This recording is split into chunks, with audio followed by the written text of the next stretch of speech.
नमस्कार, मैं हूं आपके साथ रिंकी वाजपेयी। आप देख रहे हैं एस भारत 24 न्यूज। आइए बात करेंगे आज की कुछ प्रमुख खबरों की। प्रतापगढ़ से खबर है, महिला दर दर भटकने के लिए हुई मजबूर, दबंग के चलते नहीं हुई कोई सुनवाई। दरअसल आपको बताते चले, मामला कुंडा प्रतापगढ़ थाना हथगवा ग्राम बक्सरौली का, जहां पर एक महिला अपने जेठ से परेशान होकर दर दर भटकने के लिए मजबूर है। जेठ अच्छे मियाँ अब्दुल जब्बार, इनका पुत्र अली जो कि दबंग व्यक्ति हैं। रेशमा बानो को घर में रहने नहीं दिया जा रहा। जब अपने घर में जाती हैं तो मारपीट कर ये लोग भगा देते हैं। जबरन उसके जमीन और मकान में कब्जा कर लिया है। रेशमा बानो का पति जो कि बम्बई में मजदूरी करता है, अच्छे मियाँ और उनके लड़के अली रेशमा बानो को कई बार मारपीट किया और जब रेशमा बानो थाने में शिकायत करने जाती हैं तो थाने में कोई सुनवाई नहीं होती है। कई बार रेशमा बानो ने शिकायत किया, पुलिस अधीक्षक प्रतापगढ़ में शिकायत किया, लेकिन कहीं से कोई राहत नहीं मिली। मजबूरन पीड़िता रेशमा बानो अपने 2 छोटे बच्चों के साथ गांव में ही दूसरे व्यक्ति के घर में रह रही है। रेशमा बानो ने वीडियो में यह भी कहा कि आत्महत्या करने के लिए मजबूर जिम्मेदार होंगे दबंग अच्छे मियाँ और अली। हथगवा थाना में क्या कोई जिम्मेदार अधिकारी नहीं है जो इस दबंग व्यक्ति से पीड़िता को न्याय दिला सके? योगी सरकार में कब तक चलेगा महिलाओं पर अत्याचार? क्या मैटर है? ये हमारे जेठ हमारे घर के सामने लैटरिन की टंकी है, हमारे घर दरवाजे के बीच में नल बनवा लिए हैं कि हमको निकलने नहीं हो रहा है, लगा दिए। और लैटरिन की टंकी हमारी काट के फेंक दिए, गुंडागर्दी से अपनी पाइप उसमें डाल लिए। जब मैं डालने के लिए जाती हूँ तो मुझे लाठी से, डंडा से, उनकी बेटियां हैं, बाल नोच नोच कर मारती हैं, बोलती मैं तुमको इसमें नहीं डालने दूंगा। उनका बेटा इतना दबंग है कि वो बोलता है निकालो कट्टा, निकालो पिस्तौल, हम मार देंगे तुमको जान से। हमारे जेठ बोले कि मैं तुमको 2 लाख रुपया दे के मरवा के फेंक दूंगा, जहाँ तुम्हारी हड्डी नहीं मिलेगी, नहीं तो लैटरिन के करीब मत आना। फिर उसके बाद भैया मैं गई थाने में, गई हथगवा, हर जगह थाने में गई, प्रतापगढ़ गई, कोंडा गई, कहीं से हमारी शिकायत सुनाई नहीं हुई। हमारे पास छोटे छोटे 2 बच्चे हैं, हम कहाँ लैटरिन लेके जाएं भैया बताइए। हमारे ठीक हमारे घर के सामने ही है, अब नहीं है भरोसा। किसकी है वो लैटरिन?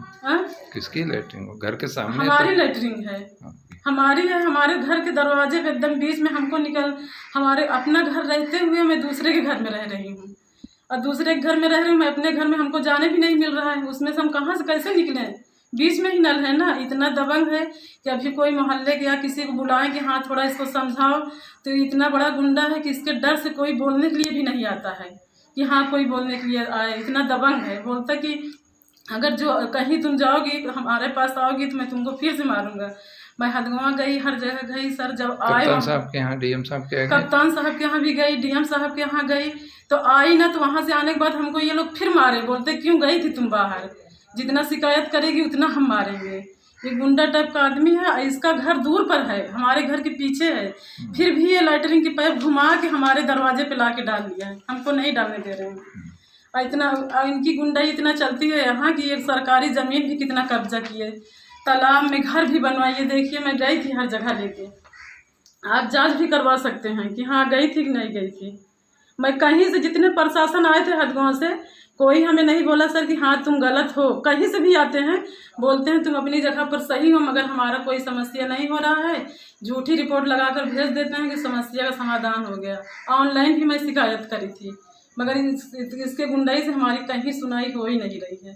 तो अभी आप दूसरे घर में रहते हैं? अभी मैं दूसरे घर में, गांव के सलीम के घर में रह रही हूँ। ये हमारे गांव के सलीम है, मैं उनसे रहने के लिए मांगी थी, उसी घर में रह रही हूँ। नाम क्या है? मेरा रेशमा बानो। पति का? मोहम्मद ईसा।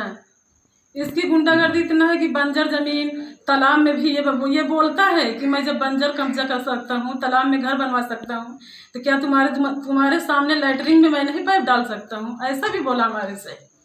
मैं योगी बाबा से हाथ जोड़ती हूँ कि सुनी हूँ कि हाँ वो औरतों की बहुत मदद करते हैं, इसीलिए मैं उनसे दरख्वास्त करती हूँ, हाथ जोड़ती हूँ, हमारी मदद करें और हर जगह से हमारी हेल्प कीजिए, हमारी सहायता कीजिए कि हम बहुत परेशान हो गए। अगर हम इस घर में, अगर हमको नहीं रिहाई मिलेगी तो मैं अपने बच्चों को लेके जहर खा लूँगी या फांसी लगा लूँगी।